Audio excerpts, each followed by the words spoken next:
सिरवा पे चढ़ी के गरजतिया मैं काली मैया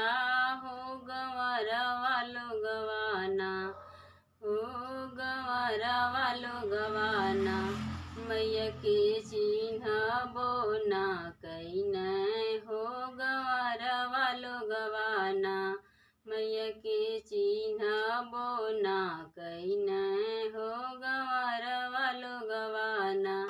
चिन्ह के तो चिन्ह ओही मलिया क छोकड़वा हो गजला वाले के ना हो गजला वाले के ना मैया के गजला पहिना मैं हो गजला वाले के ना मैया के गजला पहिना हो गजला वाले के ना सिरवा पे चढ़ी के गरजतिया मैं दुर्गा मैया हो गंवरा वालो गवाना हो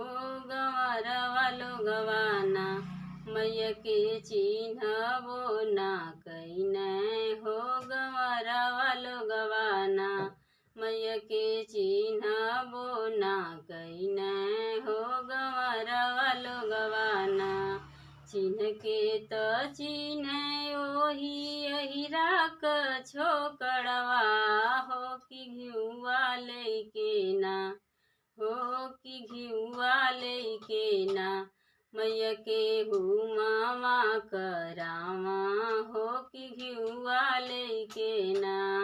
मैया के हुमामा करावा हो कि घिउवा लेके ना मैया के हुमामा करावा हो कि घिउ